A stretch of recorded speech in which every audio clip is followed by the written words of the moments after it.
Yes, good evening, good evening, good evening, good evening. Good evening, brothers and sisters, fans all over the world. Good evening. God bless every one of you. God bless all my followers all over the world. This is 8:30 European time, broadcasting all the way from Norway, live from Norway, Ogede TV. God bless every one of you, every of my followers, every of my fans. God bless every one of you. I really appreciate you guys for liking and sharing my video. Whichever time you come across my video, subscribe to my YouTube, Ogele TV. God will bless you as you subscribe. Mr. Favor, God bless you, my brother. God bless you. You're number one man here today. God bless you. Yeah, I know in America, you guys are in the afternoon. We're at about 8:30 in the evening. Mr. Freedom, God bless you, sir. You are welcome to the show today. God bless you. We have a lot to discuss today. Brother Chris is going to be live with us all the way from Nigeria. So he's going to be live with us today. God bless every one of you. Bless all my followers, all my fans. I really appreciate you guys. Mr. Evans, God bless you. You are welcome to the show. You all guys are all welcome. I really appreciate you guys for creating time to watch my video and to like it. God will lift you guys up. Let me go ahead and share my video to all my fans because some people don't get notification. Let me go there.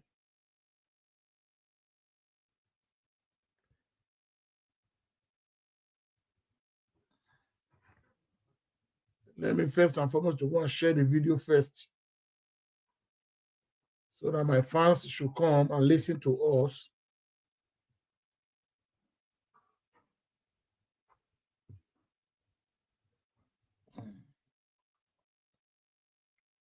You guys are all welcome to today's show. Like the video and share the video. Like the video and share the video.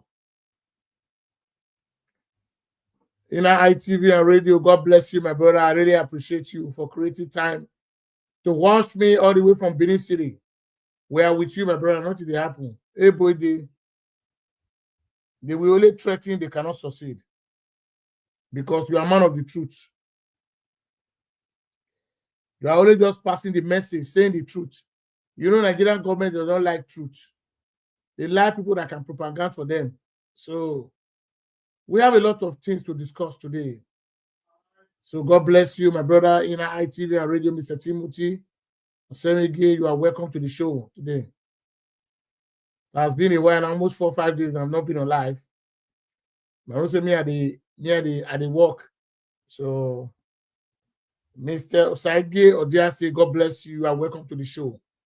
God bless you. God bless you. I really appreciate you, sir, for creating time to watch my video and like. God bless you. We are broadcasting all the way from Norway at about 8:33 in the evening, p.m. Scandinavia time. I hope this time around we are at the same time with Nigeria. Now Nigeria is 8:30 now. Yeah. We're at the same time. My brother, like and share. Go and subscribe to my YouTube channel. Don't hesitate to subscribe. As you subscribe, God will bless you. Don't hesitate to subscribe. Like and share. Press the like button.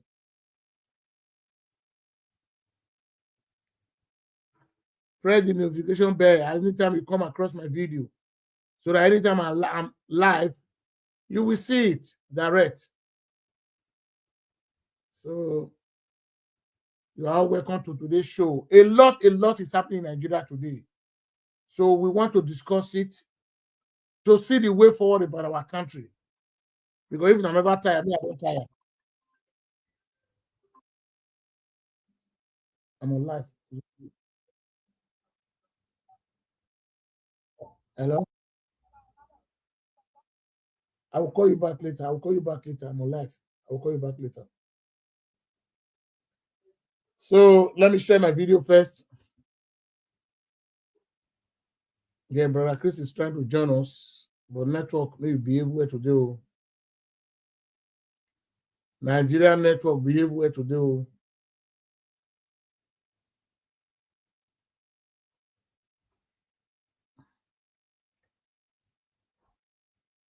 Well, we are okay. Cannot connect. So, my brother, let me share my video first. Let me go and share it.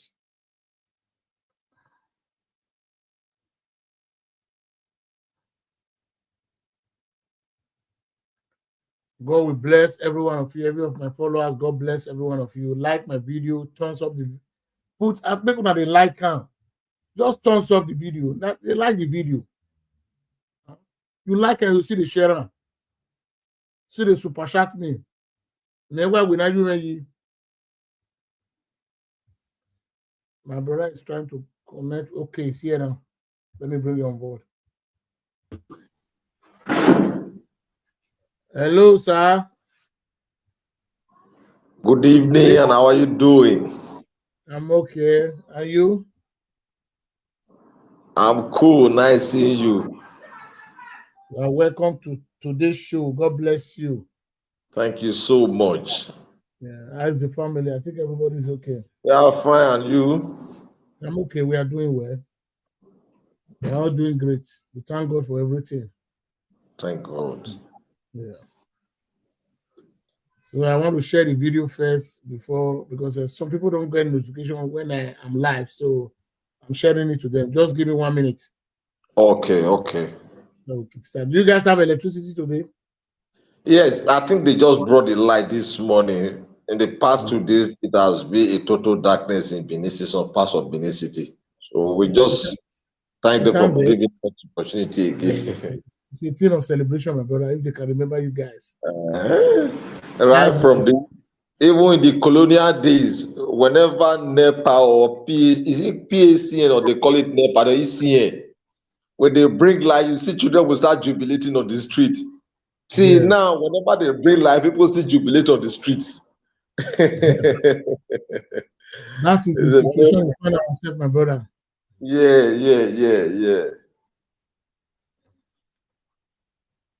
Yes, so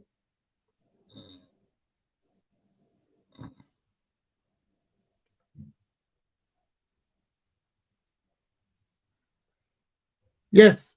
Thank you, my brother, for coming to today's show. I really appreciate you for creating time. First and foremost, I want to appreciate you for creating time to come and join us on this live broadcast. I think we're at about 8:38 now, Norwegian time, the same time with Nigeria now. Yes, still our local time here. Yeah. So thank you very much. My brother, before we go ahead for today's broadcast, there is something that I saw on media that is bothering me. You see, I always tell people, power does not last forever. Power is just transit. So I see the revocation of Professor Soyinka permanent visa ban to America. And a lot of people, different opinion on social media. Some people were saying what America is doing is not good. Some people were, a lot of things. I've been watching social media since yesterday, different opinion. Even when Soyinka even spoke out, he said that he has not committed any crime. You see, before I will let you to touch this matter, there is one thing people must understand.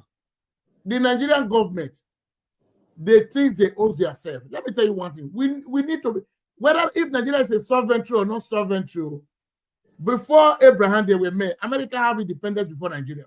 America controls the world. We should not deceive ourselves. I live in Europe. America controls the entire world. So whatever is happening in your country, they know the good, the bad, and the ugly. I am not saying America is perfect. But when you see the scenario that is happening in the world, if there is no country like America, the world could have not been a peaceful place to stay. I'm telling you honestly. The way some people will take laws into their hands, the way some people will be violent. America has done some disaster, but they have helped in another way.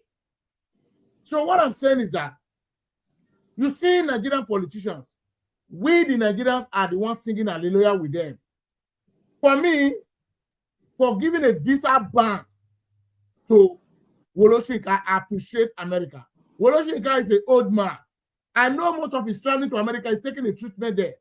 It's the duty of Soyinka You are close to the government. Let them build a standard hospital for you people. Because you're coming to America, you're not coming to do anything there. All this now literature, what a lie. You are coming for a treatment. That's the way they are deceiving people. A government could not wake up and say we want to have a standard hospital. No. It's not going to count. A lot of lists of them they are going to ban. But one thing I'm going to beg American government to sympathize with ordinary Nigerians who is trying to go and look for a greener pasture in America. They should not ban them. But when you see all these political figures, all these leaders we are calling leaders for decades, they have nothing to contribute in the life of Nigerians. They should be totally banned. I know after America have banned so a lot of them, Europeans will follow because they are their ally. They will follow because they must stay at home and build their country. Because here you are coming, it's people that build it. It's people that build it. They are human beings like you. They know they need it. That's why they build it. How will all these men be coming for a treatment in abroad? One of you guys from your state, UBTH, one of the largest hospitals, is in Ibadan. But nothing to write home about that hospital. Nothing to write home about. If you encourage the government will build it. Let the all of them stay at home. What the poor people are undergoing, let them undergo it. You cannot steal our money to start coming to take treatment in abroad. No, it's not done in any way. Stay there and take your treatment. So what is your take about this Woloshika's matter, my brother? You see, the issue of Woloshika can be restricted or be stripped of the American government be stripped of his visa privilege. I think to me as a person, I wouldn't want to join issue with those on social media. You know, social media you don't have any credential to be a social media activist or whatever. And when people write on the platform, sometimes it is their personal opinion. I think it's a lesson to other leaders in this part of the world, Nigeria in particular. Woloshika, whichever way you want to interpret him, yes, it's an old man, it's an elderly man. I think he has contributed little of his quota to the development of this country. But to me as a person, I think it's a lesson to others who also want to kind of manipulate the system. If you cast your mind back to 2014, 2015 transition, the role Woloshika plays, you see, I've always tell people, embassies all over the world, especially developed countries of the world, their embassy, they are not just there to issue visa. Okay. They gather information, transmit to their country, and the whole lot of them. So if you are telling me that there is mosquito bite somewhere in Ugbiyoko, America might already have, where they will transmit to the American embassy, transmit to the appropriate quarters in the US, and they know the proper action to take. That is how it is done. Unlike the developing countries like Africa, Nigeria, they don't care. The essence of their embassy somewhere is just to give a visa and just receive a migrant and the rest of that's all they do. But for United States of America and other developed countries of the world, they are there for research. They are there for so many things that ordinarily some person don't understand. So if you cast back your mind to 2014, 2015 transition, I think Woloshika plays some role ordinarily, least Nigeria expected of him. If you look at the fall of PDP, let me make reference to the fall of PDP. I think Woloshika also contributed. Amechi then, who was the former governor of Rivers State, Woloshika adopted him as his son. He became the mouthpiece of Woloshika. Woloshika became the mouthpiece of Rotimi Amechi. It was being celebrated across the country. He was the one fighting the government of Jonathan. He constantly write against the government of Jonathan. And whichever way you want to interpret, sometimes you might be a believer or an unbeliever, but there's one thing that is key in life, is law of nature. So do unto others which others will do unto you. I personally will never sympathize with Woloshika. If you quantify the amount of money from 1999 to date, the amount of money the government of Nigeria have invested in insecurity in the Northeast and some other parts of this country is enough to build world-class hospital that will stop these people traveling abroad for medical health care. So you look at the days of Buhari while he was sick, a presidential jet was parked in one of the airports in Europe, and for the days and the months he spent over there, the aircraft was there on a daily basis, on a weekly basis, on monthly basis. Nigeria government was busy servicing that aircraft. So if we have a good hospital here in Nigeria, we have good healthcare facility here in Nigeria, I don't think Nigeria will be spending that money abroad. So the restriction of Wole Soyinka traveling abroad and the rest of that, I think is a welcome development. Other Nigerians should follow suit. That the American government shouldn't stop at Wole Soyinka. They should extend it to other Nigerians who are already in the system, who are not contributing their best quota to the development of this country. That is my own side of it. Because they are blaming Trump. Trump has said it before. Stay in your country and build your country. I don't look Trump as racist. So you see, I'm not a fan of Trump. But when Trump is saying something Trump is saying is meaningful to me. Because this man, Trump know they are stealing our money to come and live a flamboyant life in their. Why can't you build those kind of facilities in your country? The money is there with you guys. You have the resources to build it. And people are criticizing. Why are they criticizing? It's the president of the world. Take it or you like it. Nigeria president is not high, it's not powerful 1 inch of American president. 1 inch. Even the Western world, the Europe we live, they still bow down to American president, talking of the third world nation. The man have told you, build your country. You have oil, you have what it takes to have a good standard hospital for every citizen. But you guys refused. Well, don't you guys not going to do anything? To me as a person, I personally would not blame Trump for his action against Nigeria, not just only Nigeria and some other parts of the world, especially the developing countries of the world. Now, the Chinese, while we were growing up, the only thing we saw Chinese producing there was tiger head, razor blades, yes. Then container for kerosene. These are some of the, as a child now, we don't know much, but these are some of the things we see them producing there. Yes. But as we speak today, the Chinese, they are fighting at the second largest economy in the world. They are competing with America from all sides. So if they were the type that was lazy, just the way you have in this part of the world, they would have been competing with America. Today, Trump is saying, go develop your country. I don't see any reason why anybody should insult or kind of embarrass him. It's a very good statement. Did you know at about 19th century thereabout, the European 18th century, they were coming through the Mediterranean Sea. They were coming through the Mediterranean Sea, coming down to Africa. They saw Africa as a place where they could leverage on for a better life. They started coming, they came with their colonialism and the rest of them. They took away our resources, they did everything. They were also coming through the high ocean.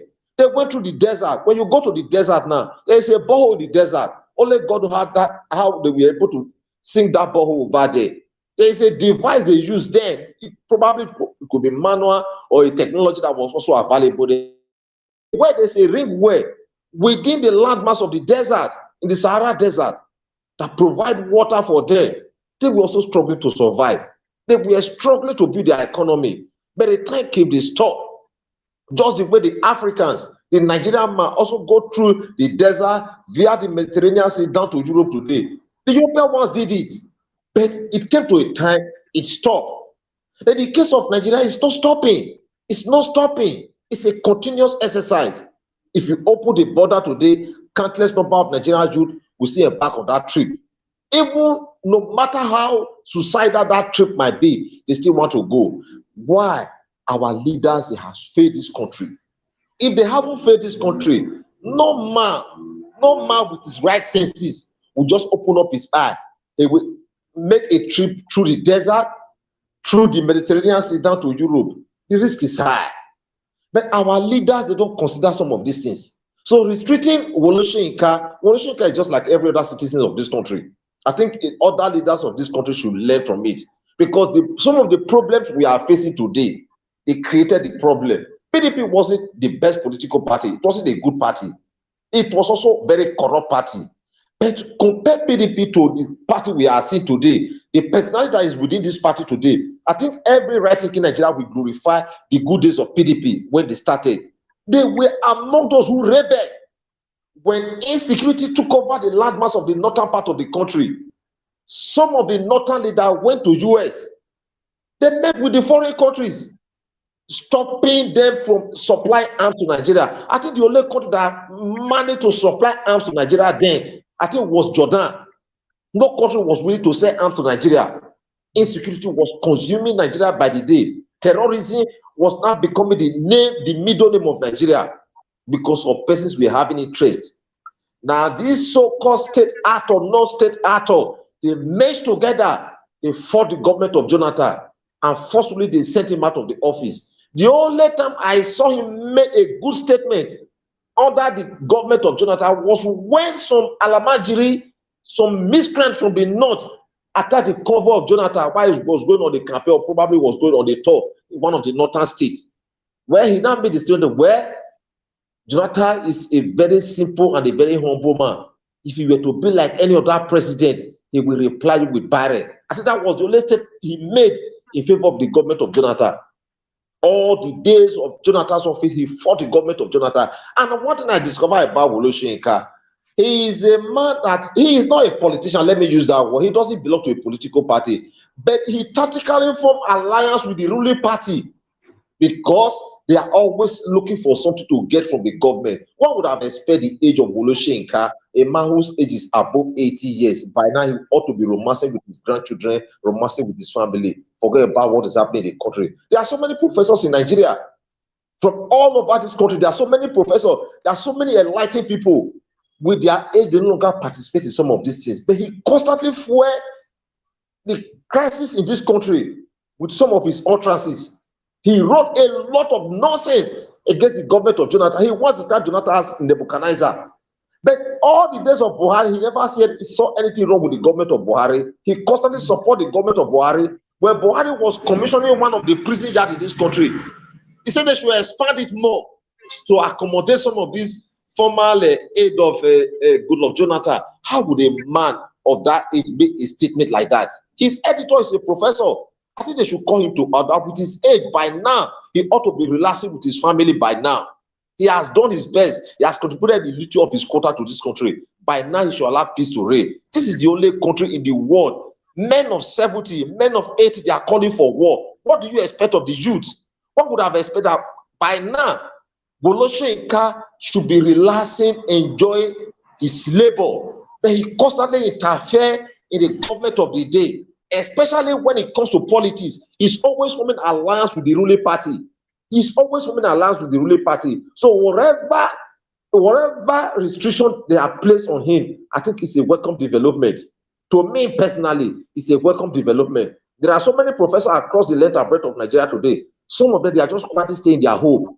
Soyinka is retired. Let him quietly stay in his home. He has a family. Let him go and stay with his family so that peace can come back to this country. We have a lot of problems unsolved in this country. They can't provide solution to the problem in the north. They can't provide solution to the problem in the east. And just to measure a few, all we see them writing, they write like in their country, hiding the insecurity in this country. So people will no longer tolerate it. America, they do follow up.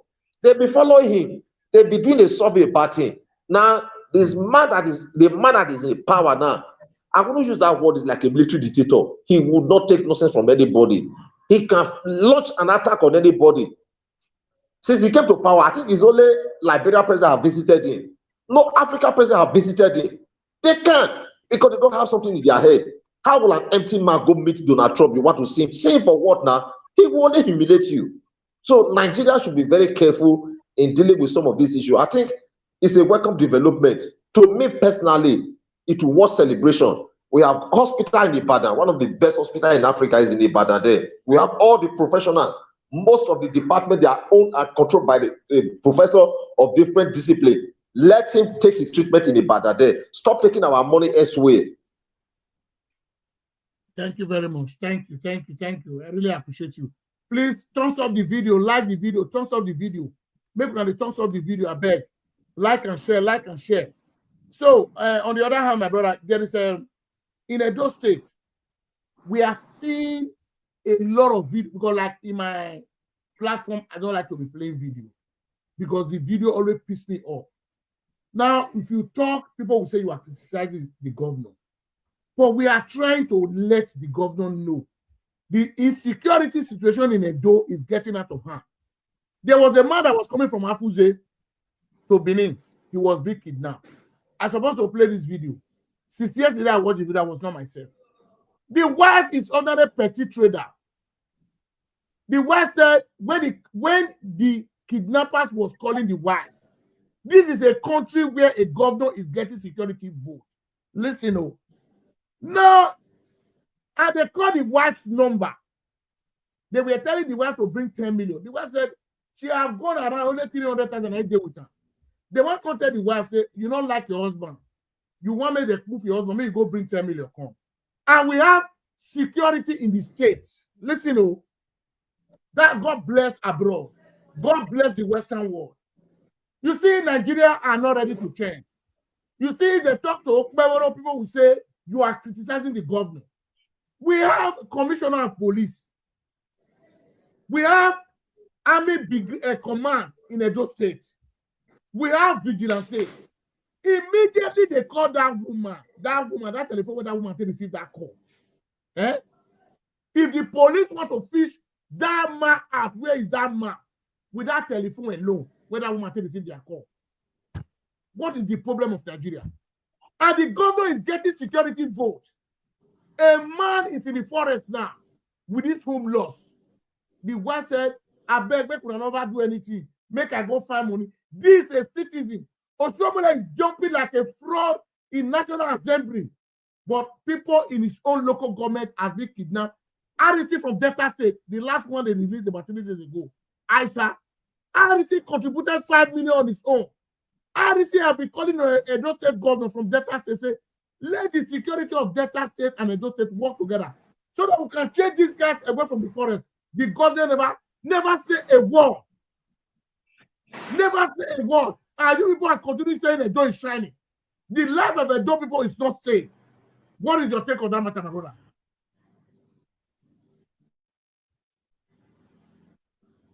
Can you hear me?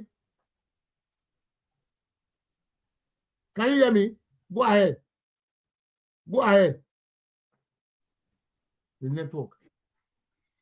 Hello? Hello, I'm hearing you. Do you hear my explanation? Can you rephrase it a little? Because the network has been very slow here. Yes. A man from Afuze, he was coming to Edo State. Yeah. On his way to Benin, he was being kidnapped. Now, there was a voice, they not called the man's wife to pay 10 million. The woman said she's selling petty things, so she don't have this kind of money. The woman went and ratted 300,000. When the kidnappers now called the woman, they said the woman should go and bring 10 million. Or if you don't like your husband, if you don't bring him, the woman was begging. Say me they leave her. Say one go find something to say. That is a state we have a governor.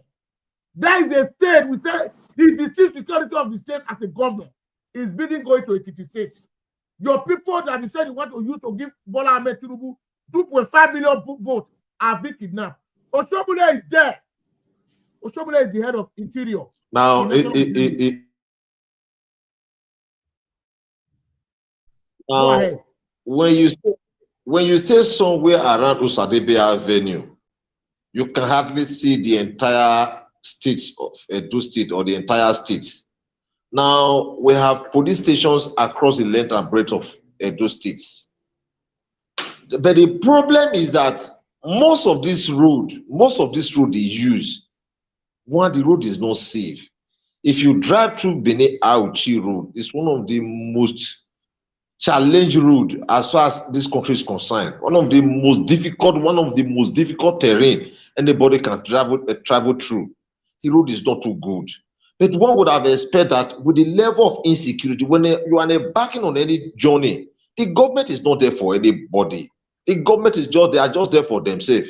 So if you are embarking on any journey, you have to be very careful. You must go to the motor park, don't go by the roadside. You must be extremely careful so that you don't be victim of the transport the trip you are making. A lot of things happen. You see, when you talk about the police, when a situation like that comes up, you know what it is to tell the police, let's go rescue an individual like that. You are always on your own.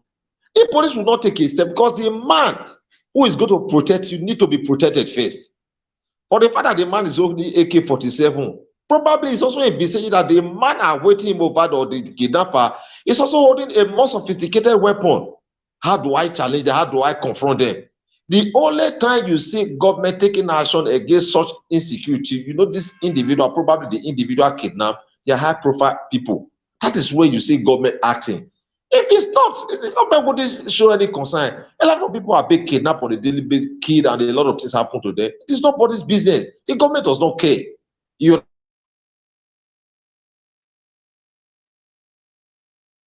to, and you must be very careful.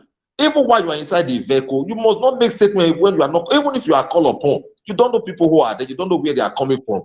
You must be very, very careful. From Benin City down to Afusi, it's a very far place. You have a lot of remote road. It's a remote part of the city, remote part of this state. You understand? So when you are driving through some of these roads, you have to be very careful. You have to be very careful. Yes, one will always blame the government as the chief security of the state, but I think they need to do more. They need to do more. A lot of things are happening. You see, we are privileged to see that on social media. There are some persons who probably they are kidnapped because of their level of economic situation. Nobody will even know. Some of them can't even raise money. And do you know some of these kidnapping you are seeing? Sometimes people from within, they are the one giving information that Jumbo is on his way to Benin. Jacob is on his way to Benin. Jacob just left Benin, is coming now. By the time he gets to somebody's monitoring his call. You understand? So everybody have to be everybody's a suspect as far as this state is concerned today. No government talk about insecurity.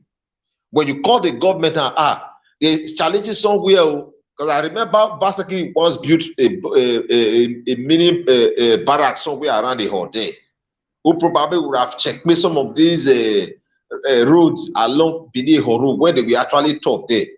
I would expect that sometimes around Iruekme and the rest of them, they will also have some estate. But when you drive through this road I'm talking about now, you have police, you have soldiers, they are always on that road. I don't know why people are still being kidnapped. I won't lie you.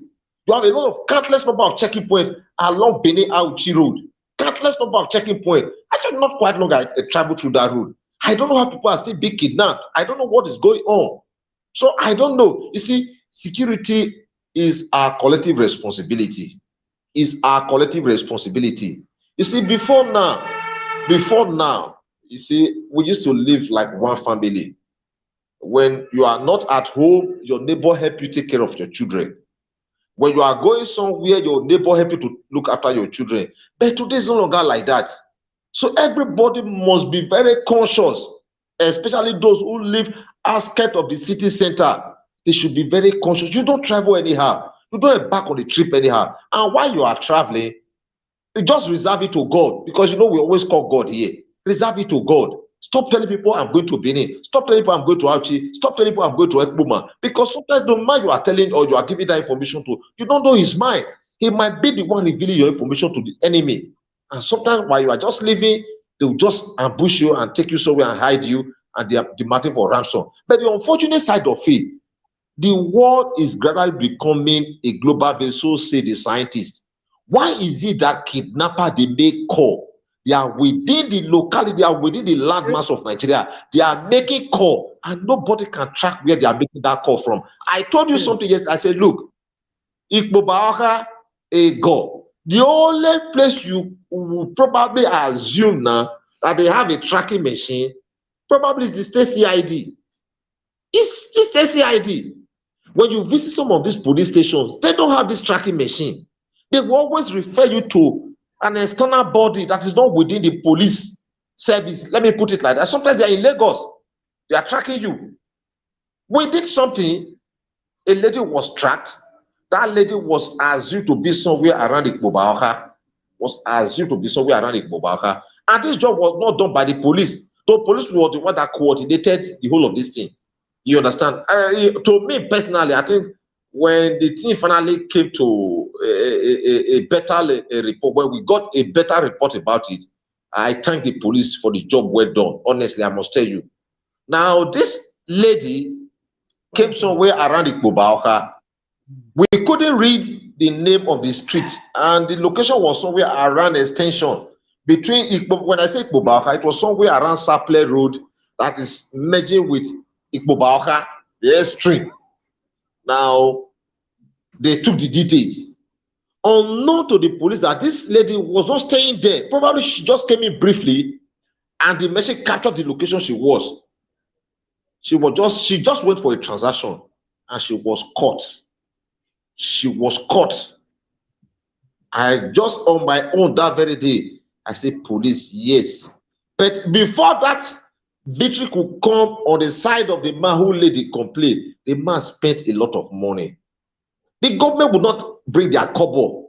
You will have to pay police transport. You will have to mobilize them. You have to do everything for them.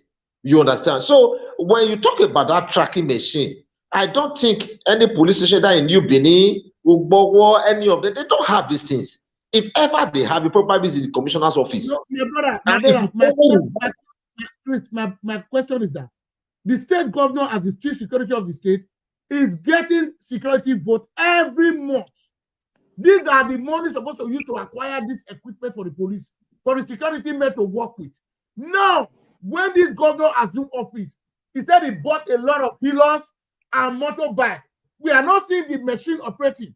They were showing it on social media, and the high of insecurity in Edo State is getting higher every day. My question is that if the governor is getting those money, the governor needs this tracker. You know, the police need this tracker. He can use the money to afford it for the police, for them to use to work. Now you getting security vote to pocket the money. Now, this man's wife has been called. There is no one media house in Edo State that has talked about this man. Is it not it's an Edo-lite? Let's be honest to ourselves. He's an Edo citizen. And you are the one as a governor telling Edo people you are going to give 2.5 million to Tinubu in 2027. If they don't kill the whole of Edo people, they don't find the finish. So I will take on completely that 2.5 million when you want to give Bola Ahmed Tinubu. As a governor, you know they go any press conference, you know they talk to the Edo, the security situation, we are going to find solution to it. Look at Delta State. What happened? There was a ransom they wanted to pay, 7 million. Do you know where they were paying the ransom? All those boys, the medicine, with soldiers, they ran the bush. As those kidnappers, they received the money. Oh yeah, my brother, see fire. They don't leave the money. They don't leave the money. The money was confirmed. This is the same medicine, solitary civilian. He said he has been calling Edo State governor. Sir. Most of the kidnappers where they don't chase come up for Delta State, they run come Edo State. Make the governor give them priority. May they join their network together. May they take home Edo out. Governor Senator Modoko would never. He said he never see get answer from that matter tomorrow. An individual from Delta State donated for an Efako girl that was being kidnapped. Ochobola is there in a national assembly, just jumping like a fraud. Said, I'll let you know everything. Your people are being kidnapped daily by daily. But it's a pathetic situation in that country. Whether we have government or we don't have government or me, I don't know again. I don't know, my brother. Now, what you just explained now, you see, there's a whole lot of issue. That security vote you are talking about, you see, politics, sometimes one of the reasons why politics is becoming too competitive or becoming too viable here, the politicians have deliberately refused to create job. So anybody can just wake up overnight and become a politician. It's nobody's business. There is no credential. You don't need the CV to become a politician. You can just wake up one morning and wake up and say, oh, I belong to political 1, 2, 3. I belong to party XYZ. Now, when you look at the cabinet of the governor, you look at the profile of those who are the commissioners. Now, when the allocation comes, even before the allocation comes, the leadership of the party already are aware. The original purpose why that money is being sent, that security vote is being sent, sometimes it's not being used for it. The interest of some leaders, some of the leaders in the party, is even more than that of the state. Yes, you might see him as governor of the state, But they will tell him, allocation just got to Benin now. Reserve my own, send my own across to me. The man does not have a choice. He will have to obey their order. They brought him, they put him there. So on the issue of insecurity, I think the government, they are still not doing their best. I just tell you something. I said something before, and I said, look, all the branches of police station, excluding the state CID, they don't have this tracking machine. They don't have it. If they have it, I think I've done something like that. If they have it, I think by now one would have felt the impact of that machine, because people are being kidnapped on a daily basis. The people doing it, I'm trying to find out if that tracking is under the control of the police, or if the police, they are the one, because I once did something like that. So I couldn't just find out who was the one actually responsible. Is this thing done by the police or done by another body? I don't really know. But what I am saying, the government, when it comes to that tracking situation, I think the government is failing. A man committing a crime and the man live within your house, you are telling somebody somewhere outside your territory to help you look for that man. It's becoming the problem of Nigeria. They can't confront the problem because they don't have the experience. They don't have the experience. The people, they are suffering. When you go to highway now, you hardly see cars traveling.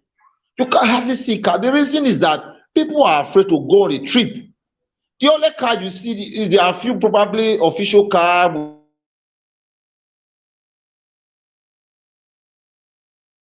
Yeah, the network is out. Look, I don't understand the situation, but we have a governor in the state. He's getting security vote. We're okay. When he assume office, I said, okay, this man is buying a lot of vehicle for security men. He bought a lot of machine. Up till now, we are not seeing the impact of those things.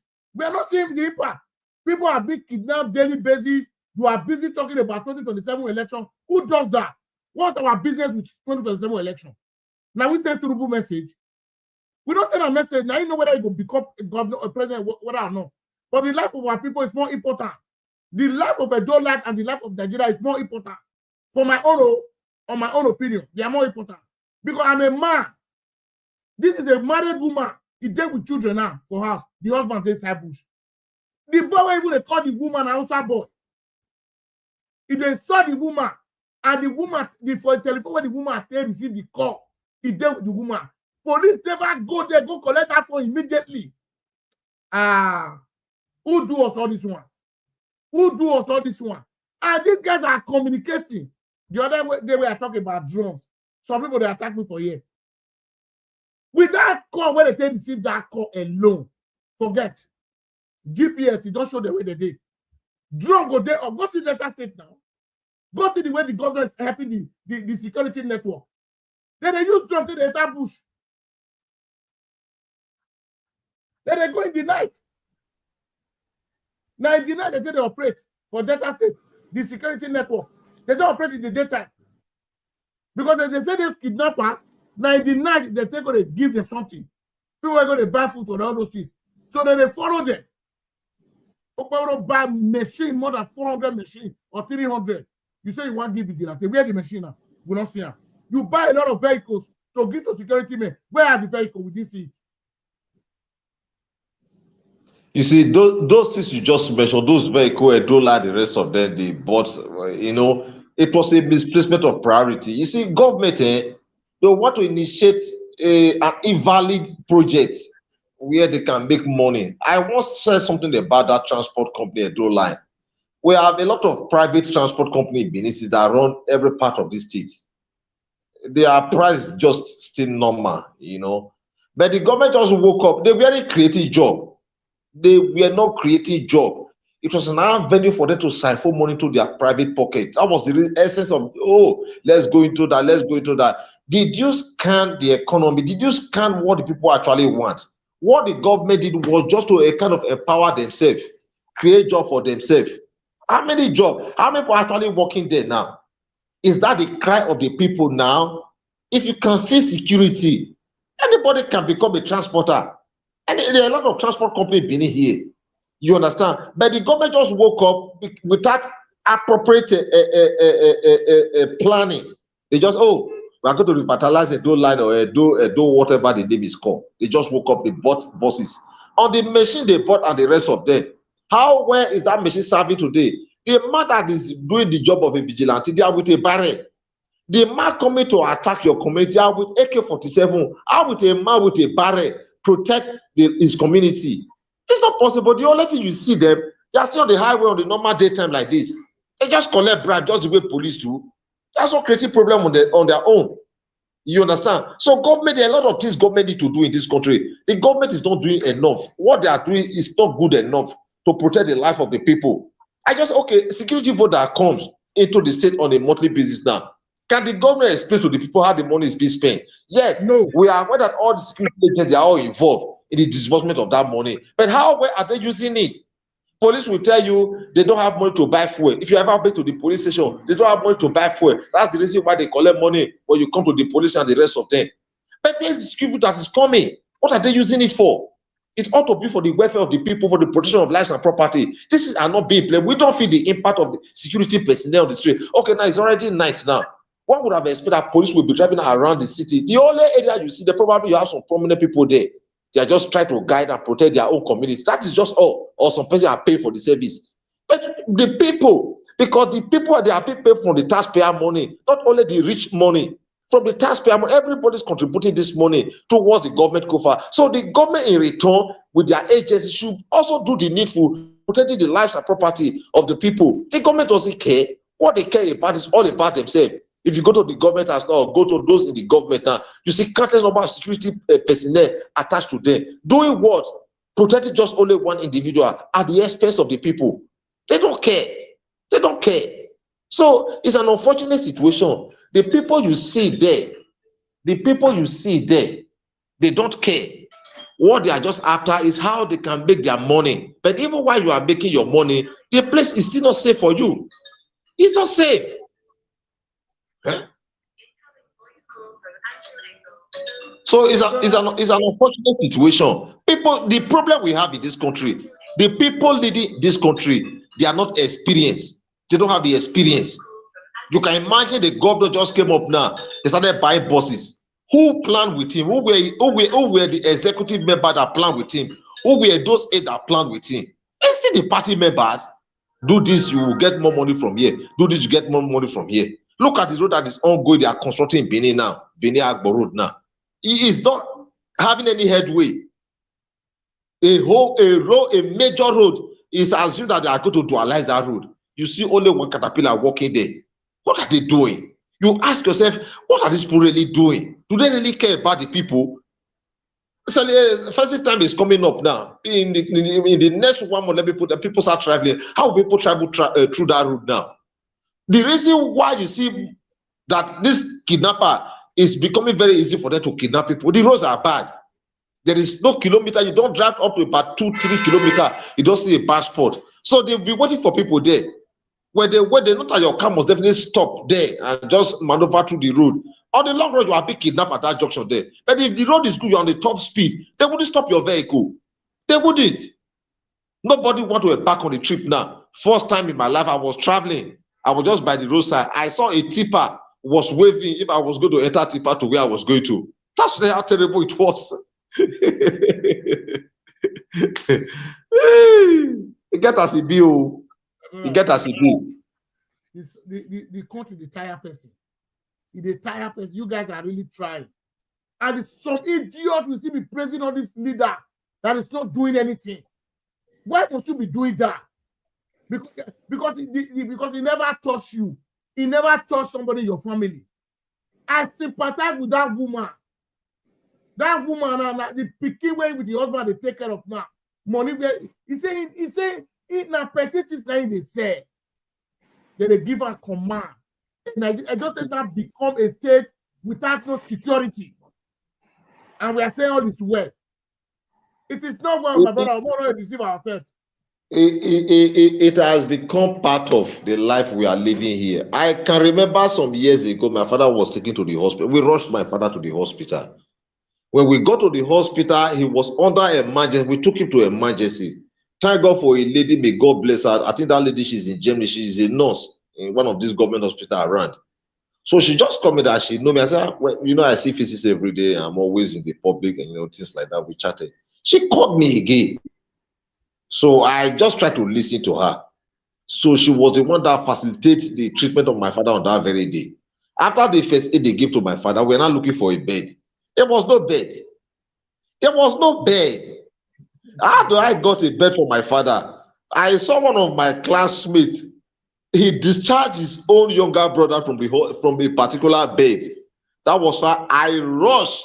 I took my father to that bed. Before they knew that already, he get as a view. That was how I took my father to that bed. Before my father was, there was no bed. There was no bed. This is a state where a governor commissioned an auditorium, a hall, without medical facility. There was no medical bed. There was nothing. But it was commissioned even by the president. So, a government, a government. A government to be always security vote. Only a governor wa agbe fún ekpo I fiekere the police, I fiekere the soldier, I fiekere na security agent. Knock about via ekpo. Ave leader to have your niya. I got knock about his fear. But when they kidnap another person, but oh my wakanya, oh my kanya. You see, everybody just struggling on their own, try to survive on their own. My advice for people, be careful while they are traveling. These guys, delete some of those your app, your financial, your transaction app, and the rest of them. Delete them from your phone. When you do any transaction, delete them away from your phone. Transfer your money, let it be $1. Even remove the app while you are traveling. You understand? Remove all those your useless WhatsApp. Any measure here. Now, okay, Igoro, a number we borrow, you will go home, you go and pay for them. Stop protecting, stop disbursing all these things. Stop fronting all this. My brother, in your own state, you will be going with your phone now, your contact, also ability here because you are traveling. My brother is never, because let me tell you one thing. The tracking something in Magwaka, where we are talking about, my brother. Every police vehicle have a tracking machine inside their vehicle. Immediately, as soon as you are tracking them, the police cars are well equipped. Anything you find, they are there. Not that the federal government is not giving them money. They are giving the governors money. I will only say one thing to my brother. Most of the problem we are facing in Nigeria is from the governors. It's from the governors because governors have never cried at one day that federal allocation never come to their hand every month. EMI is so that they always get it. Upon what the federal government is still giving to them, we don't see the dividends of democracy, what they are doing with the money. Eric, God bless you, my brother. You are welcome to the show. So anybody can call him. My phone line is open. If you want to contribute, you can call in before Brother Chris will join us. Well, where are we heading to? People are being kidnapped daily by daily. Oshomola is calling himself a leader in Edo State. Look at your local government. They have been rubbish. But during the time of election, you guys deploy more than 30,000 to Edo State. Why can't you call? You are close to the president, Mr. Oshomola. They say governor, the governor, the current governor, now Tinubu first son. Talk to your father that Edo is bleeding. We need security. May your father give you more police. Because people cannot move and reach again. Again, Oshomola region is one of the worst areas. Onwa Estako, Orotafuze area. But Oshomola had to make my pass for National Assembly. Oshomola get contact for police. Immigration. You know the position of Oshomola there for House of the Senate. But if the election they want to do now, can't use police to oppress people, when I will bring the come. But you said you are the governor of the state. Protect the life of Edo people. Because you have promised to people that you are going to give him 2.5 million votes. How are you going to succeed it? Because you must protect the people that is going to give you the vote. You must do it, sir. With all this respect. Because if they don't chase all of the command for Benin, me, I don't know whether that ghost one can give the Tinubu 2.5 million. Me, I don't know. Because me, I don't know whether the voters in Edo State is even up to 1.5 million. Because nothing is impossible in Nigeria. Nothing is impossible. So let me bring it back again. The network is just failing. Go ahead, my brother. Your network is just disappointing today. Can you see our network now? Somebody will say, networking mama. Now the government can their own, or those investors in that sector can on their own think of the best thing to do to make our network work freely without having some kind of interruption. I don't know what is actually happening with our network here. So what I'm trying to say, there is no part of this state or probably government house and maybe the brigade command and few other security these offices. That is where you really have those tracking machine, and it can only be used when a high-profile person is being kidnapped.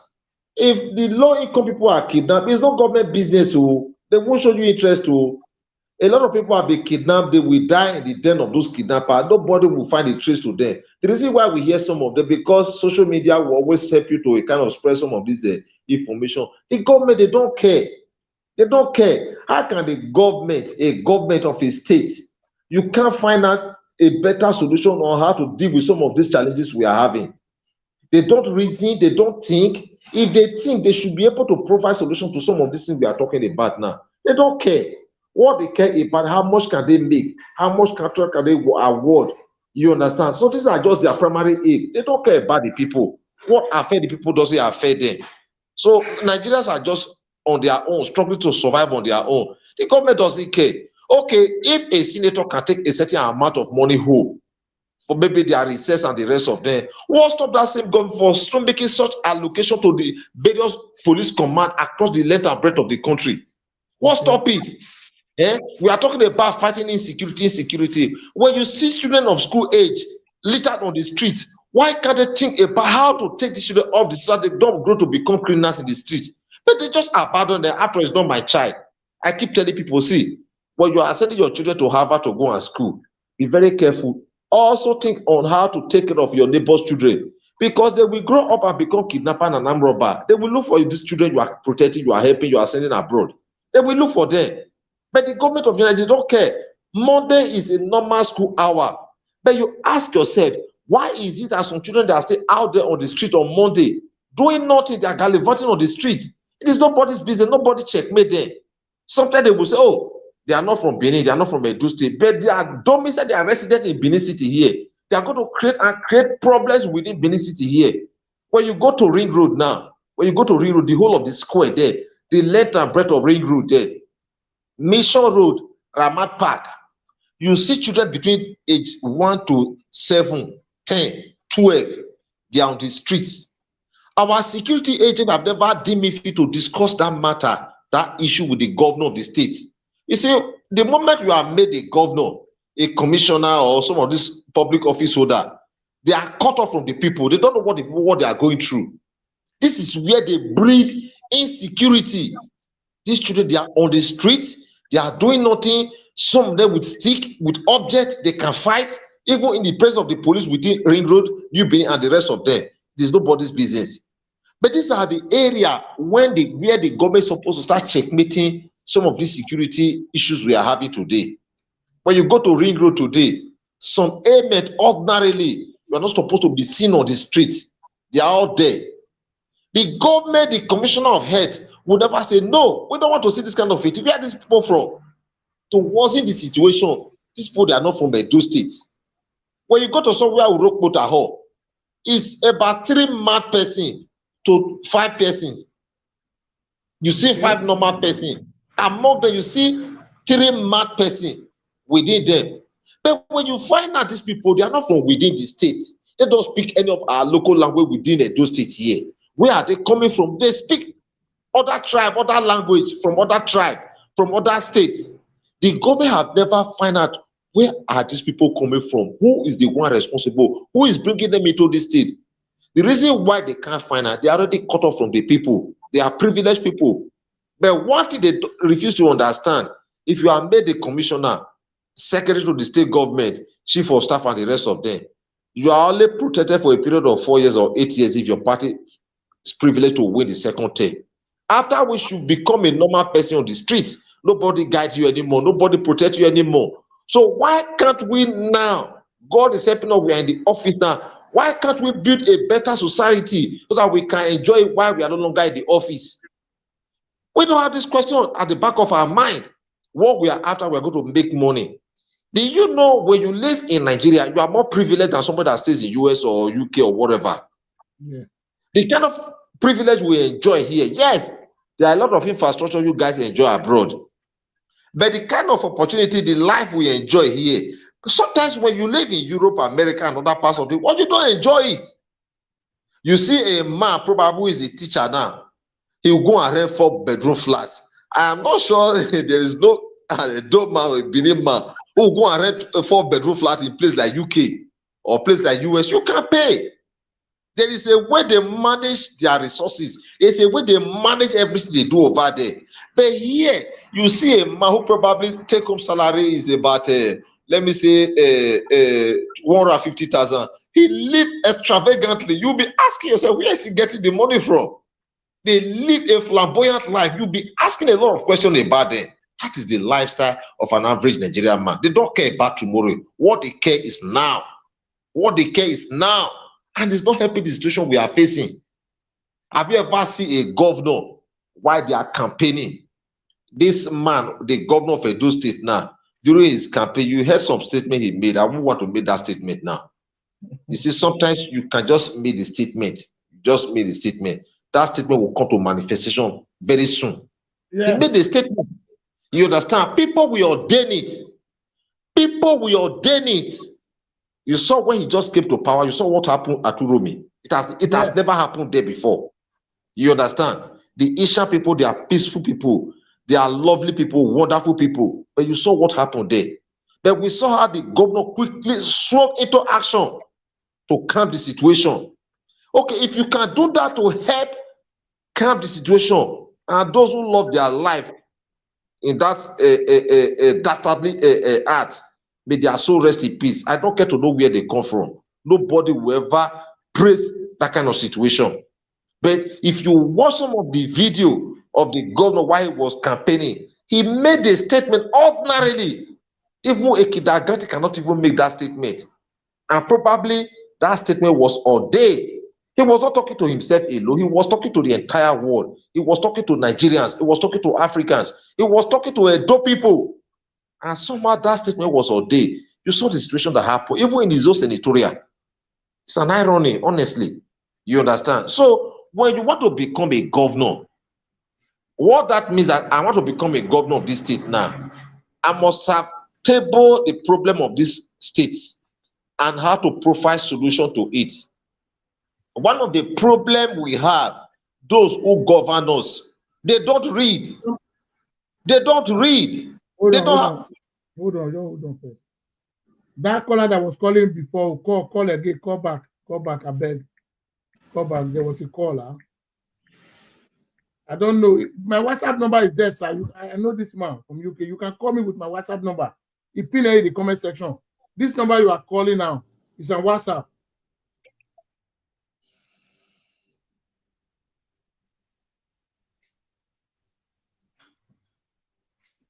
Let me call the number back again, please, my brother. You hold on.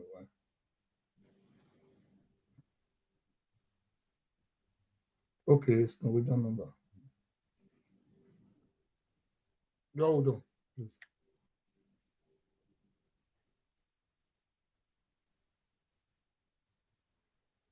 It's Rasemota. You are welcome to the show. God bless you, my brother.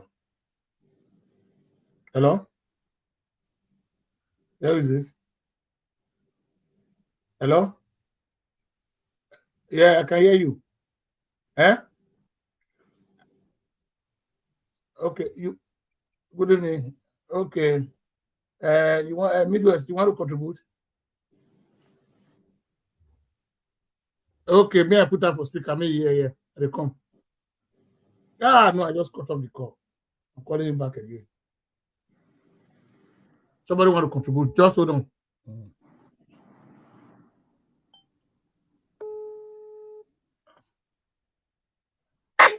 Go ahead, sir.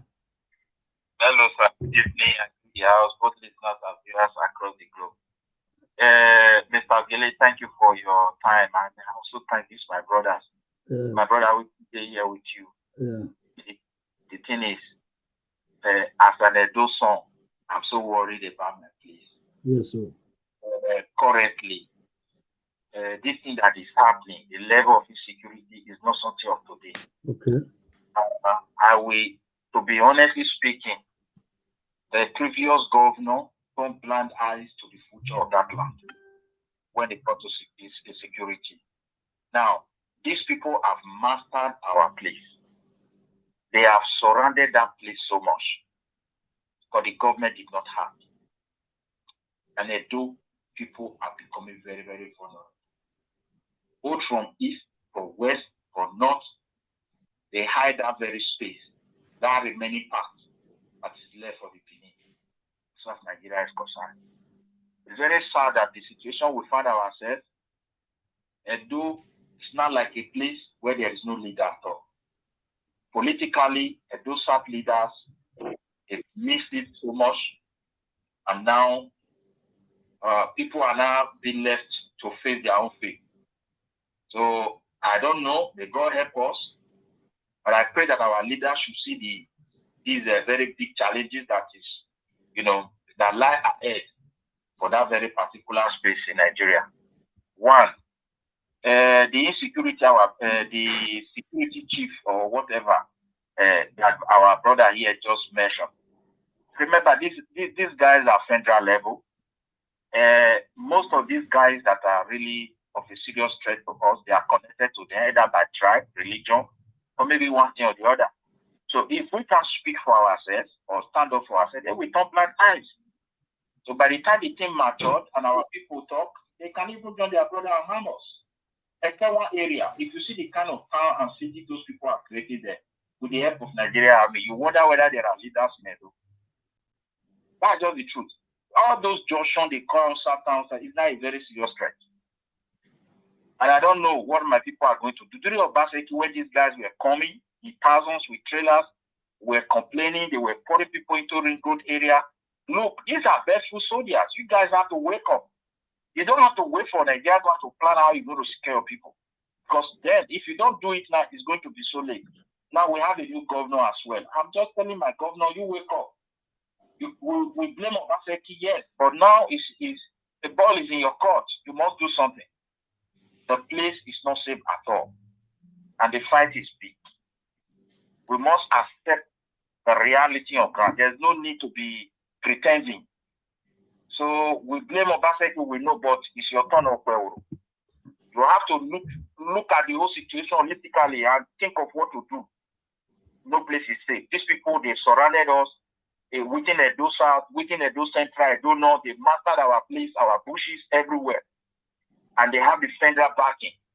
All they will do is to come and give promises. We see what is happening in the middle belt. It's getting closer to our place if we don't wake up. So this is what I want to... Mr. Midwest, there's something I just want to contribute here now. You see the problem, Obaseki era have come and gone. Me, I was one of the biggest critics to Obaseki. Let me tell you one thing. You see a governor, when Okpebholo assumed office, there was a lot of things he showed to Edo people.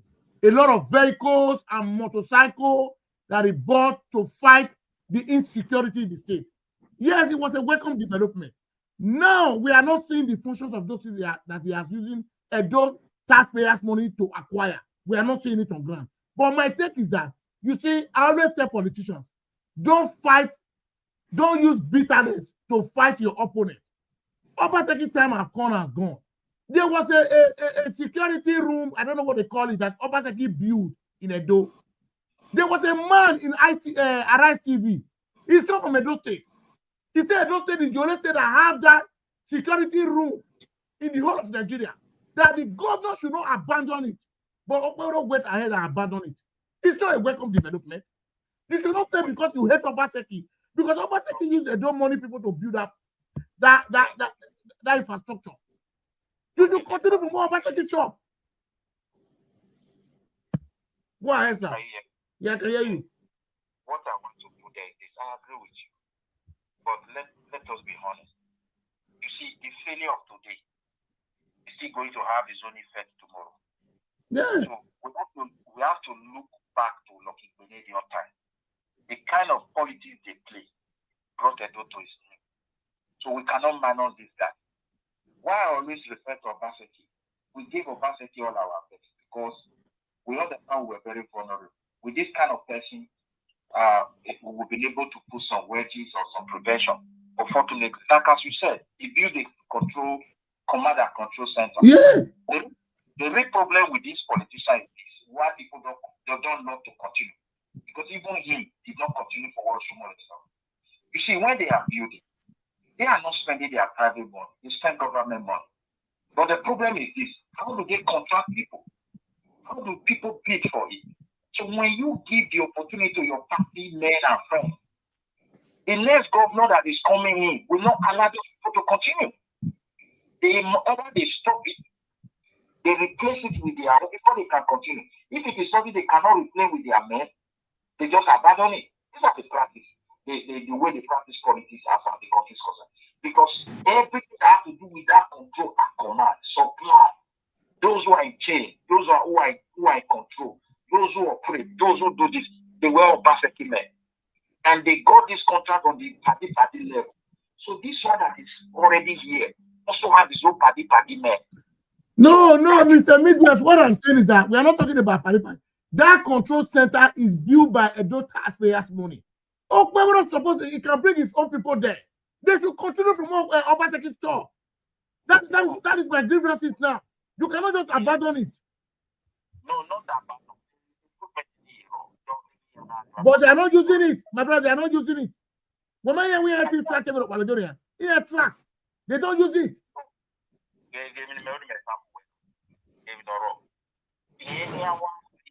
can't just come today and just take people away and be replacing it. It will also take him some time. You see what I'm saying now? Take for example, we want to track people. Midwest, the place have been shut down. It may work confirm. Nobody's working there anymore. All one shut it here down. How will you shut a security infrastructure down in a state? And you said you want to fight insecurity. Where is it done in the world? Where can you make? It's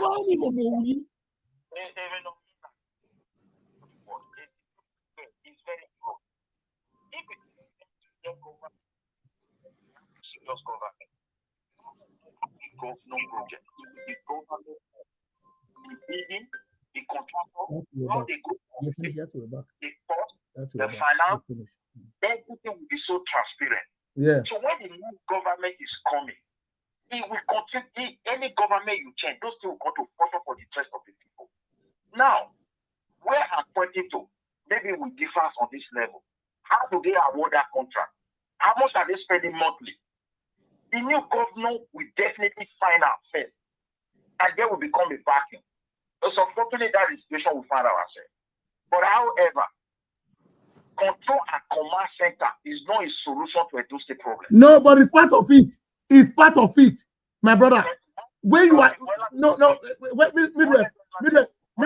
Okay. The we have in Edo, they have opened the door of Edo for all manners of anybody can just come in and do whatever they want for so long. And that is the greatest challenge we have. Even though, because even in the street, the beggar everywhere, you see people that are not indigenous to the place, nobody complains.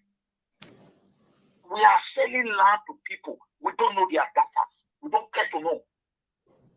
We're renting houses to people. We don't know where they are coming from. This one is the most challenging aspect that a government has to deal with now. Okay. This is my own solution. Thank you, sir. Let other person call again. God bless you, sir. Yeah, thank you. Sir. Yeah. There's one call before you respond, please. When Nigeria in the network will misbehave, Israel will be one man call back. Let me just call him back now. In Midwest.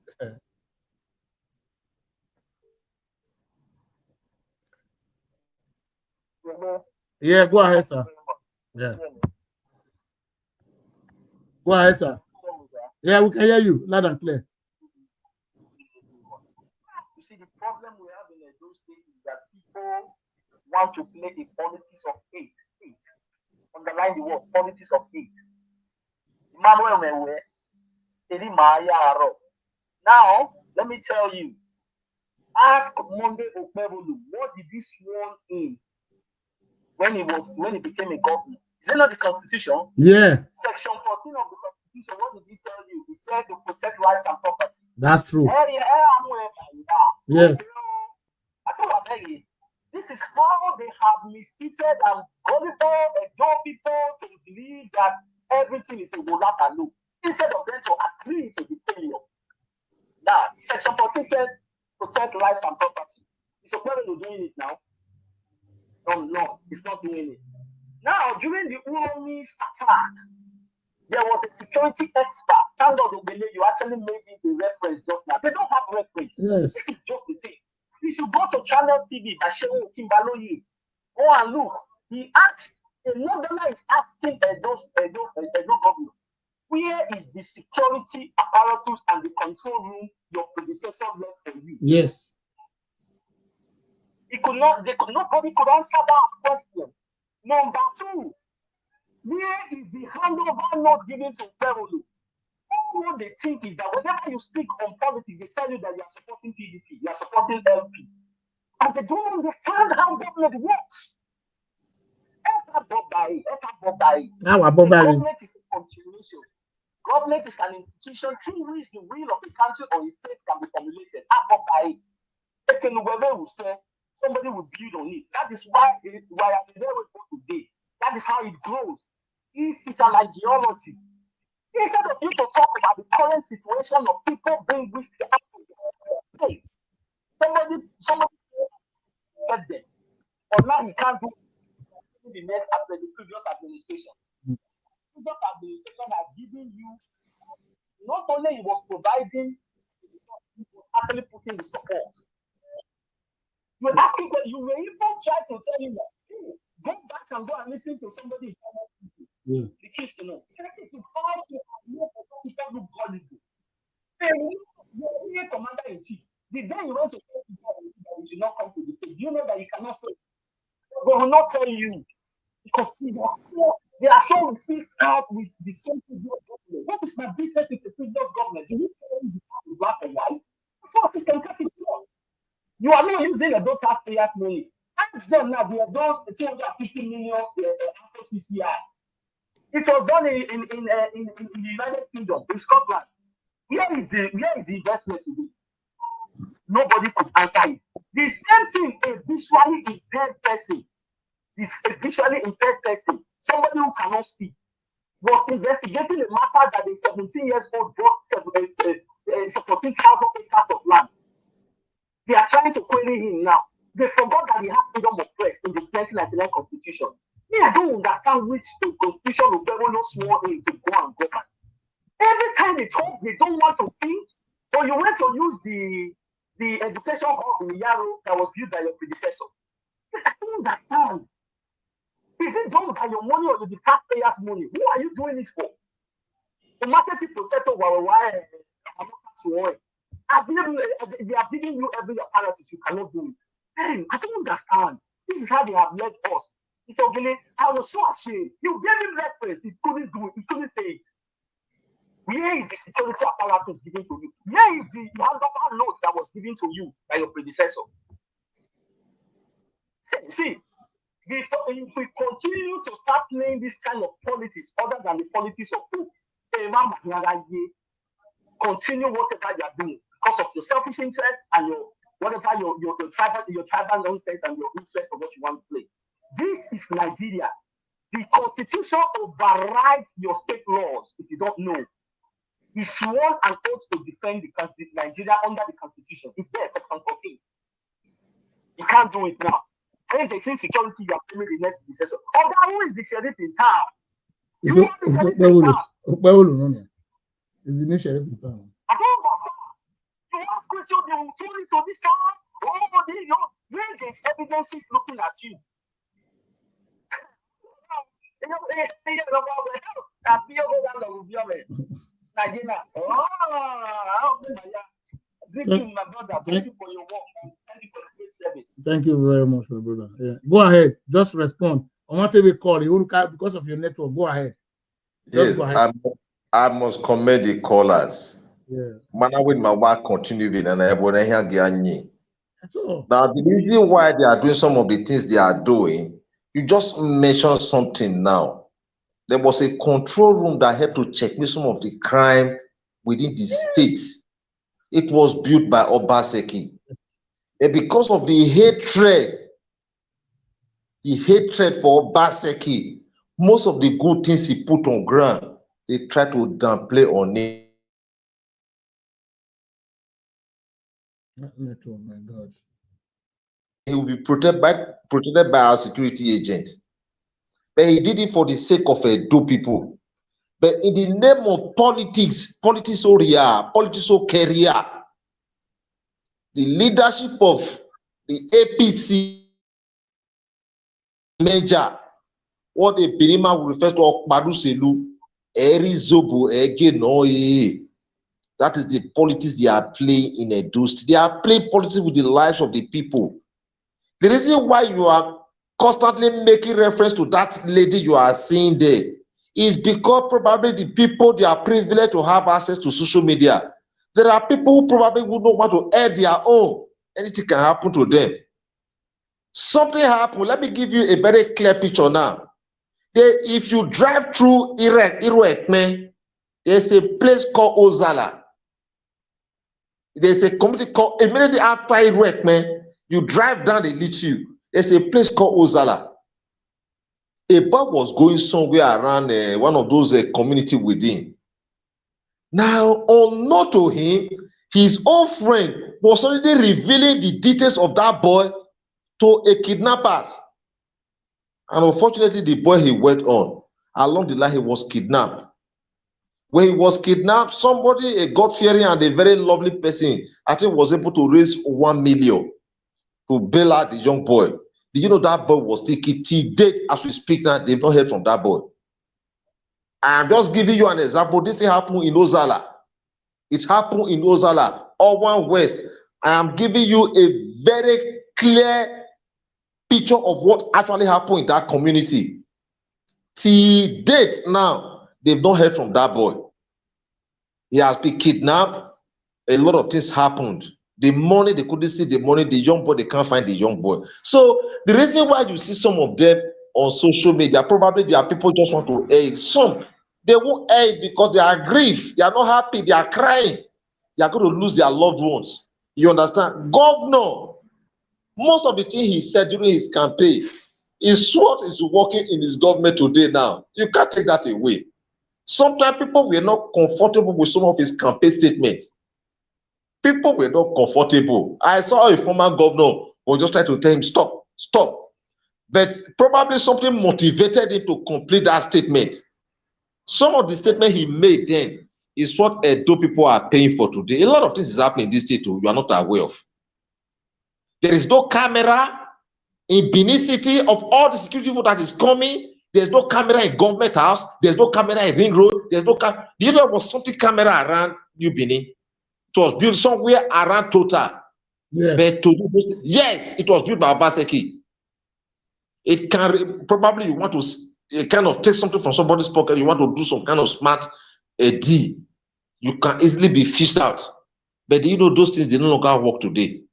Okay. They no longer work because they shut that place down. Yes. But I saw on China TV was asking the Edo State governor, please don't joke with that facilities. Yes, I saw Obaseki. I thought it was even this MTN Glow stuff of 18. I saw they digging the ground then. It tried to kind of carry out some network around some strategic place in Benin, and that has stopped working. It's no longer working. Because why? They hate Obaseki. Some of these things he did that were better than a lot of the people, they say they don't want to see it. Well, so be it. Because something is being built by those taxpayers' money. Yes, the reason is that the man there does not have any experience. He doesn't have any experience. If you ask him what's your way, yes, you can be a senator. According to a former professor who was once a senator in this state, he says some senators, they don't know how to move motions. They don't know. Yes, it's like you are a student, you are in the classroom now. whenever a teacher comes to you, you don't ask questions, you don't answer questions. So you can say, I just left the school now. Probably your class may not even know you. May not even know you. You understand? So you can be in the House of Rep, you can be in the Senate, even without even making any contribution. All you do, you collect your allowances, you collect your salary. At the end of 4 years, your people love you, they can still call you back again. They don't love you, tell you to go and stay at home. You have also take your own share from the government. So that is the situation of the thing. The man who probably is at the helm of the affair does not have any experience to govern the state. That is why the state is bleeding today. Edo State is bleeding under this administration. Edo State is bleeding. I was saying that I think the party chairman of APC was saying that if you are a commissioner, if you don't dress on the attire of the president, it's the government that was saying it. Yes, that is slavery. The commissioner, they already is another slavery of another 21st century. So they are being compared. Oh, you see, they no longer have right on their own. It's like a military cantonment. You don't have a right of your own. They are the one that will tell you go left, go right, go left, go right. So if you don't tell, like Mr. President now, you are insubordinate, you're no longer a member of the party. I say you can even be expelled from the party. But the question I keep telling people, how much is a commissioner earning? If not for the fact that they go there still, how much is a take-home of a commissioner? The man who sell in a walkway have a better advantage than a man who is a commissioner. Yes, government will give you a car for a period of 4 years and pay your bill, pay your allowance and the rest of them. How well will you continue your life after you left the office? Now, some of the commissioners who came in back now, they served for 8 years of the former governor of this state. They are back again. If they have a good job somewhere, if they have a good business somewhere, they will come as a commissioner. They will come as a commissioner. What are they earning? What are they up to? The sole aim of them coming, yes, they will award contract, they will overpad, overinflate, a lot of things will happen. They don't care what happened to the people. They are so aim, how much can we make? How much building can we build? And as God will punish every one of them, when they build, the houses they build, they don't have an access route. Erosion will take over the houses. Kidnapper will even take over the houses. Go to some of the houses they build somewhere in GRO, in Saple Road. Alamajiri, Aboki, they are the one living in the house. They can't live in there because they are so afraid. They will run to other places like Abuja, run to places like Lagos. Somebody's calling, sir. Hello, okay. In our radio. I saw your call. Yes, Paul. Yeah, good evening. Paul, thank you very much. Love this show. Yeah, thank you, sir. And Brother Chris, what's it, sir? Thank you, sir. This is one of the finest show you have ever done with Brother Chris. Thank you, sir. Because of the issues raised and the lessons needs to be learned. First and foremost, issue of Soyinka, the skip and mop is visa, whatever. I would have said, it's Soyinka that is our problem. But I cannot say that because of, since yourself and Brother Chris have been discussing, there is so much now that needed to be done in that area. We having our own super world-class health care system. Yes. Or hospitals, as the case may be. So that's why I don't want to say, oh, why? Because listening to you guys now, so much have been so put out. Oh, why are we not having our own? Why are we still traveling abroad? Can you imagine since over 40 years or so, late President Muhammadu Buhari, his medical report was in UK. Yeah. This was a man that first served as head of state. Later, he did 8 years as president. He didn't still repatriate his UK, his healthcare record from UK. So that shows that our leaders, like what Brother Chris said, they don't care for us. What we have here in the Nigerian system is a case of, oh, God for us all, every man for himself. So Nigeria will continue to, experience and witness such a very embarrassing what have you, because we are continuing to go, because our leaders, all you just hear now from Edo Asiwaju 2027. Governor Pamela went to Akure, Ekiti State. Meanwhile, your state is under siege. Just like the way Senator Pamela described the situation of security in the Senate some months back. Then you now ask yourself, because Olarotimi wrote in the book, in the novel, Because I'm Not to Blame, said it's only a madman that wants to go on to bed when his roof is on fire. So that shows that the people who we are asking to lead us or to rule us, they have no business in the corridors of governance. So that's why they seem not to care. They show this I don't care attitude. You know, they are not interested in what is happening to us. So it's quite sad. Before you know it again, they'll say, oh, with the hunger, inflation now, people has created, people are already singing Asiwaju 2027. Even Governor Pablo said, no, commissioners, if you are putting on native attire, you don't come with your Asiwaju cap on your head, you will be kicked out. So it's quite sad. Then you don't go to the security proper. What does it take to procure drones? What does it? Where are the fighting jets? The Volcano, the Cobra, and the Scorpion helicopters. What happened to them? Are we just buying them for buying sake? The vehicle that Governor Pablo bought, where are they? Are they actually, put out to fight crime and criminality? Are we sure these vehicles have not made their way into the hands of politicians? So it's quite sad. And when you talk, they'll say, Mure na so. Bring your emotions and break no. So the people must be willing. The people must be ready. Look at what Sri Lanka did. They said no, they cannot continue to be suffering while their president pizza, Turkey, and all that. They're pulling up. They are Lord. How many of us are talking? How many of us want to speak? So I just want to put in this manner. You people have done so well. Have been following the show, so that other people can also contribute. Once again, thank you for bringing Brother Chris this evening. This show has been very, very fantastic. Yeah. The way I've been analyzing. Thank you so much. Thank you so much. Thank you. Yeah. Okay, go ahead, Chris. You see, there's a whole lot of issue. Those states will go to encounter this kind of situation we are seeing today. There's law of karma, there's law of nature. What play out in the issue of Soyinka is what he did against this country in the days when we enjoy peace. Is what is playing out in his life now. At his old age, the ordinary is supposed to be enjoy his old age now. Look at now, probably his health, whatever now is attached to the American government now. His health insurance is attached to the American government. And look at the time they're telling him, you stop coming to our country. Fine, let's come back to Edo State now.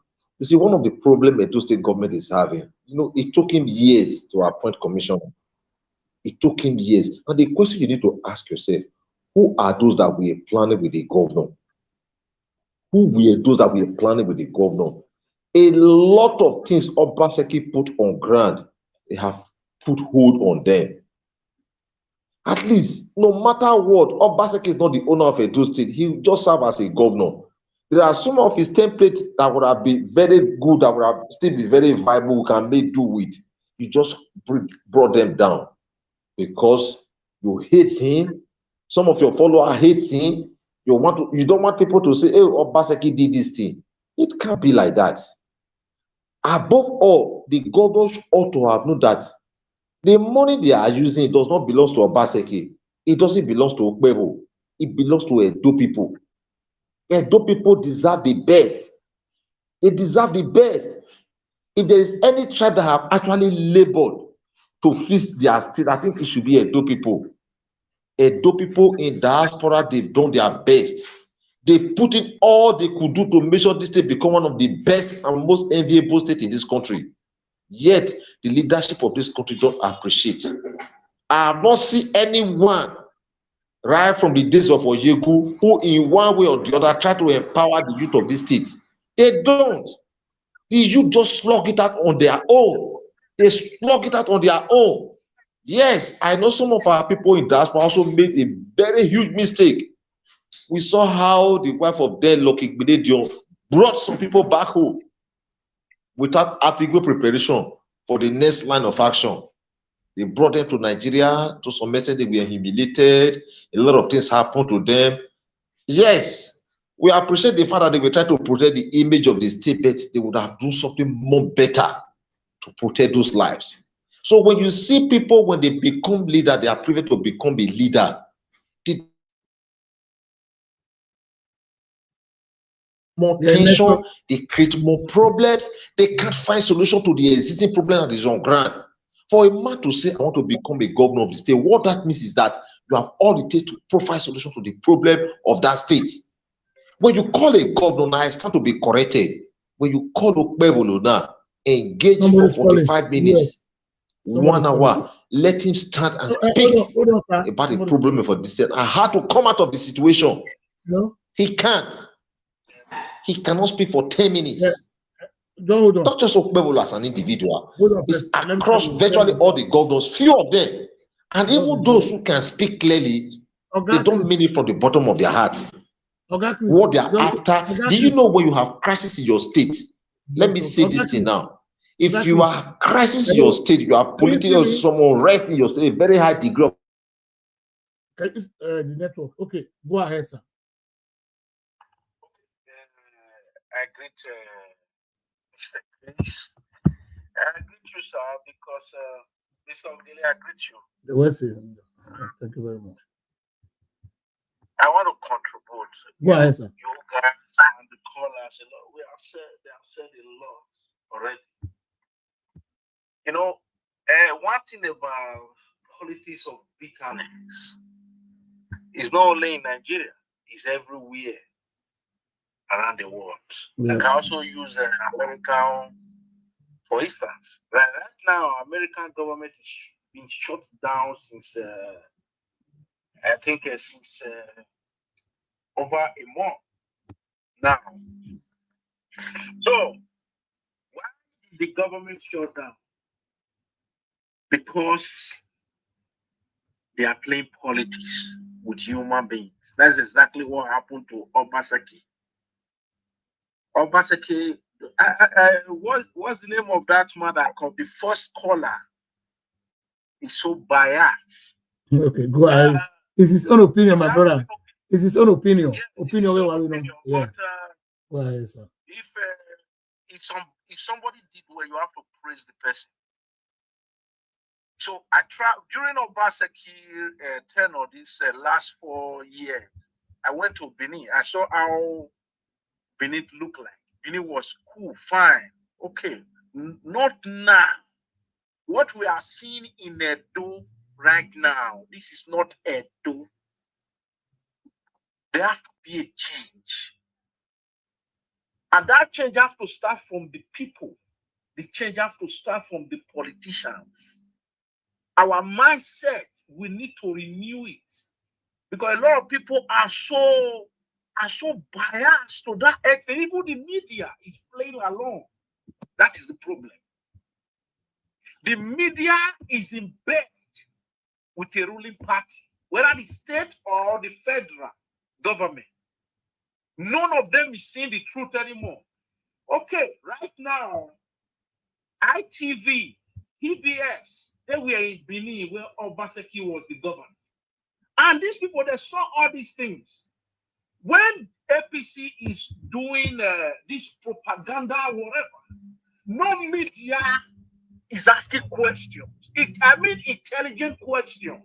Nobody is asking questions. Why are you doing this? Why are you doing that? Why are you shutting down these things that Obaseki have laid? Obaseki have already laid all these things down. It's just for Pharaoh to continue from Obaseki stuff. But it's destroying everything because of the hatred for for the man. That is politics of bitterness. And with this, nobody, the state is not going to move forward. Sir, the insecurity, this is just the beginning.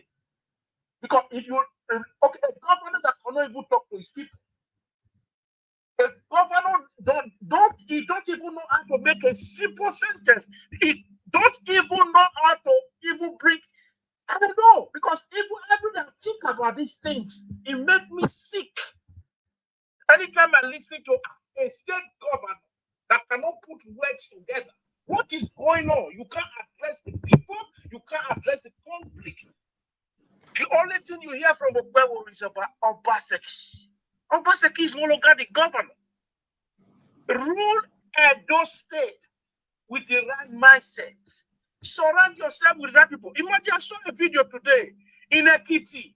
You are going around with hype men, people praising you, which means if you are using a private jet, those guys are still jumping with you. They are going around with you, paying for hotels with all these guys.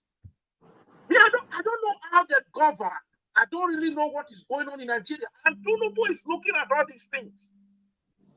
Have you ever seen, if President Trump is going out now and it's raining, you see President Trump with his own umbrella. That's true. No security man is holding his umbrella. He's holding his umbrella on his own. This is the most powerful man in the whole world. Yes. You have a governor that has men everywhere is going anywhere there with him, praising him. For what? Why are you praising him? What is he doing? That's my little contribution. Thank you. Every time I hear about anything coming out from Edo State, I'm pissed. Thank I'm you. not happy. Thank you, my What brother, is Mr. going on? Favor. Thank you, Thank sir. you. Thank you. Thank Okay. you. Go ahead, Mr. Favor, so that we'll wrap it up. So because your network No, is let me quickly chip in something. Do you know why? Yes. Do you know why some of these governors allow permit insecurity in their states? The more insecure your state, the more allocation you get for security votes. Peaceful states that are peaceful, they don't get much allocation when it comes to what's the name of that allocation they normally get, security votes. So if you are more bad, yes, like Mediguri now, Borno State now, they get a higher allocation when it comes to security vote than probably some South state that is a little bit peaceful. So they permit insecurity so that they can take much money from the government. That is the country we are find ourselves. Okpebolo is busy campaigning. It's not election yet. But he has never discussed his policy. He has never discussed what he intends to do for Edo people. But the only thing he keeps saying, campaign is gone past. Now it is time for government business. The only thing you hear from Okpebolo, I will give Tinubu 3.2 million votes. The question, what is the total voter register in Edo State? What is the population of Edo State? And who are those who are actually voting in Edo State? So the opposition have not been able to ask him question. That's why you see he move around recklessly on the street. He's always in Abuja on the private jet, in Lagos on the private jet, at the expense of his state. The house is on fire. Edo State is on fire security-wise. He has not been able to fix the situation of Edo people. Well, so be it. That is what they clamor for. Some person who probably feel God have blessed them, they will not share from the burden of this situation. But some 10 years ago, 15 years ago, Woloshenka never thought America could ban him from entering their country. It has happened to Woloshenka. It could be anybody at any time. So Nigeria, we must be careful. There is a law of nature. There is law of karma. Whatever you are doing against this land, against your father's land, against this country, God is watching us from a distance. God is watching us. At our individual level, we will be paying for what we have done against this country. Nigeria is bleeding under the APC-led administration, under Asiwaju. The reason why Buhari failed woefully, Buhari was not having Nigeria at heart. He came for vengeance. He came to revenge over those who fought him while he was in the military and those who fought him while he was constantly contesting election. He came to fight and he fought them till the last day he gave up. Where is he today? Man will never live here forever. You will be more popular for a period of 4-8 years if you are too privileged. Your popularity will end at the end of 4 years thereabout. If you come back, people will not value you. Okpebholo need to wake up. I don't know those who are planning, the policy maker of Okpebholo, before he appointed his commissioner. And if you call his commissioner, those commissioners, they've been hungry for over a period of 4-8 years now. They've not been working. Majority of them, they were not working. If you ask them, what is your experience? Forget about, some of them will tell you, I have a PhD. PhD is no longer a big deal in Nigeria. We are not talking about PhD now. What can you do? That is what Nigerians are asking. That is what Nigerians are asking. So, Edo State, there's a problem in Edo State. Okpebholo is not even willing to face the problem of Edo State. He's busy campaigning, even while it's not election yet. It's an unfortunate situation. Somehow, I wouldn't say Edo people asked for this kind of leadership. They did it. They voted their conscience. They vote for the best. But the government, the power that be, decided what they want for Edo people. And Edo people, they are seeing now. Nigerians are complaining. Many people, they are complaining. Edo people, they are complaining about the kind of government that is in power today in Edo State. So it's an unfortunate situation. Thank you very much, my brother. I really appreciate you. I think we are going to call it a day. Thank you so much. It's been a wonderful moment. It has been a very great day. So we really discussed a lot of things. I think during the weekend, I'm going to bring you back on board so that we have a lot of. And I want to encourage you guys on social media. 2027, God will protect each and every one of us. We will see that year. We will be part of the transition. You guys must not relent. This government is a monster. They are not willing to change.